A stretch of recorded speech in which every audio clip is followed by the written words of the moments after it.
निशा अपने कॉलेज की degree complete करके अपने भाई रोहन के घर आई और अपने भाई को बोली, भाई एक बात बताओ, पहले 10 साल पहले जिस जंगल में हम जाते थे, क्या वो अभी भी है? पागल, अब जंगल का नाम मत ले, क्योंकि वो जंगल पहले वाला जंगल नहीं रहा। ना वहाँ कोई जाता है और ना कोई उसका नाम लेता है।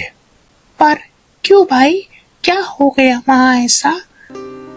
रोहन गुस्से में बोला, चुप कर और सो जा, बहुत रात हो रही है और रात में उस जंगल का नाम लेना सही नहीं है।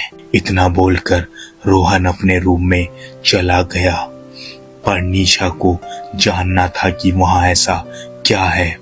निशा एक बैग में टॉर्च रखकर निकल गई, पर रोहन के उठने के डर से वो अपना फोन वहीं छोड़ आई। चलते चलते वो आखिरकार जंगल के पास पहुंच गई। अब वो जंगल पिछले 10 सालों में और डरावना और घना हो गया था। निशा अपने मन ही मन में बोली, कुछ भी हो जाए, आज जान कर रहूंगी ऐसा क्या है जंगल में। इतना उसने बोला और जंगल के अंदर चली गई। 5-10 मिनट अंदर चलने के बाद उसको दूर एक रोशनी दिखी। निशा का दिमाग घूमा और धीरे से बोली, अरे इतनी रात को यहाँ कैसी रोशनी हो रही है, और वहाँ तो कोई है भी नहीं।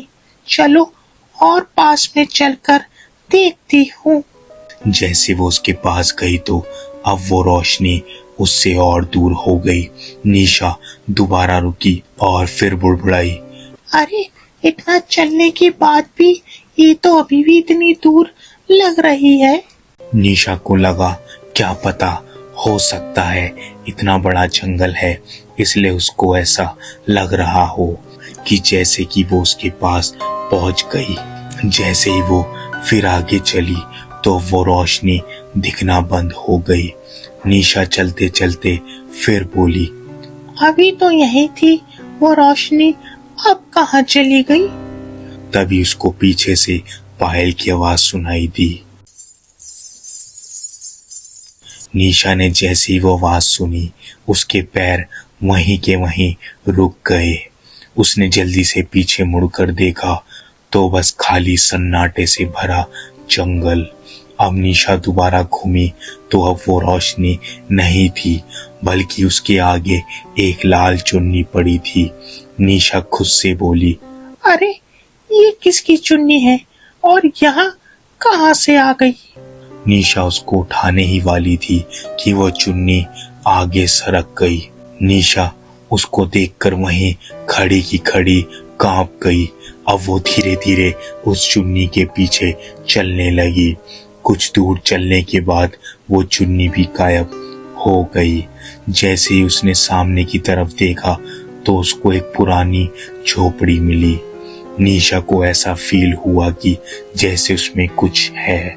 उसने बैग में से टॉर्च निकाली और झोपड़ी की तरफ जाने लगी। वहां पहुंचकर निशा बोली, कोई है क्या वहाँ? निशा ने जैसे ही टॉर्च ऑन करी तो उस झोपड़ी का दरवाजा खुद ही खुल गया। अब अंदर सामने की तरफ बस वहां लालटेन टंगी हुई थी और पूरी झोपड़ी अंदर से खाली थी। निशा सोचने लगी, अरे ये रोशनी वही है क्या जो मैंने कुछ देर पहले देखी थी? पर वो तो बाहर थी और ये अंदर है। इतना सोचते ही वो लालटेन बंद हो गई और उसकी टॉर्च भी। निशा डर के मारे उस झोपड़ी से पीछे हटने लगी। तभी उसको उसके नाम की आवाज आई, निशा। वो आवाज इतनी भयानक थी कि उसके पैरों के नीचे से जमीन निकल गई। अब उसको उस झोपड़ी में से बस 2 नीली आंखें चमकती दिखाई दी।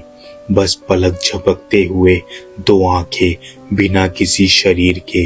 निशा बोली, कौन हो तुम और मेरा नाम कैसे पता तुम्हें? तभी फिर उस झोपड़ी में से किसी औरत के हंसने की आवाज आई। निशा ने टॉर्च जलाई, फिर भी वो नहीं चली और टॉर्च नीचे उसके हाथ से गिर गई। अब वो आवाज सुनकर निशा को जितनी जिज्ञासा थी जंगल का राज जानने की, सब खत्म हो गई थी। फिर दोबारा आवाज आई, तो 10 साल बाद क्यों आई? अब आ गई है तो मेरे ही साथ रहेगी। निशा ने फिर पूछा, तुम कौन हो और मेरे बारे में कैसे जानती हो? तभी कुछ सेकंड के लिए पूरे जंगल में सन्नाटा हो गया। फिर दोबारा से उस झोपड़ी में आवाज आई कि 10 साल पहले तो यहाँ आई थी ना। निशा का दिल जोर जोर से धड़कने लगा। नहीं, मैं कभी नहीं आई यहाँ। अचानक झोपड़ी के अंदर से पुरानी लालटेन खुद ब खुद जल गई। उसकी पीली रोशनी में दीवार पर एक पुरानी तस्वीर नजर आई। तस्वीर देखते ही उसके होश उड़ गए। तस्वीर में एक छोटी लड़की खड़ी थी और वो बिल्कुल निशा जैसी लग रही थी। तस्वीर के नीचे लिखा था, निशा 21 जून 2016। ये वही तारीख थी जो आज से ठीक 10 साल पहले की थी। तभी झोपड़ी के अंदर से एक लाल सूट वाली औरत धीरे धीरे बाहर आई। उसके लंबे काले बाल और आंखें एकदम नीली। याद आया, उसने मुस्कुराते हुए बोला। निशा अपने दिमाग पर जोर लगाकर 10 साल पुरानी याद सोचने लगी। उसे याद आया कि बचपन में वो और रोहन इस जंगल में खो गए थे। यहीं उसने एक लाल चुन्नी वाली औरत को देखा था। औरत हंसने लगी। उस रात तो तू बच गई थी, लेकिन अपने 2 चीज यहीं भूल गई थी। कौन सी चीज? निशा ने कांपते हुए पूछा। औरत ने अपनी उंगली निशा की तरफ करी। तेरी परछाई और अपनी तस्वीर। जैसे ही निशा ने नीचे देखा, उसके पैरों के पास कोई परछाई नहीं थी। उसी पल झोपड़ी का दरवाजा जोर से बंद हो गया और निशा भी गायब हो गई। लेकिन आज भी आधी रात को उस जंगल में एक पीली रोशनी भटकती दिखाई देती है और जो उसके पीछे जाता है वो कभी लौटकर नहीं आता। तो गाइस, अगर आपको कोई ऐसी रोशनी जंगल में या कहीं भी पेड़ों के बीच दिखेगी तो क्या आप उसके पीछे जाएंगे? कमेंट में जरूर बताएं। और वीडियो पसंद आए तो प्लीज वीडियो को लाइक करें और चैनल को सब्सक्राइब करना ना भूलें।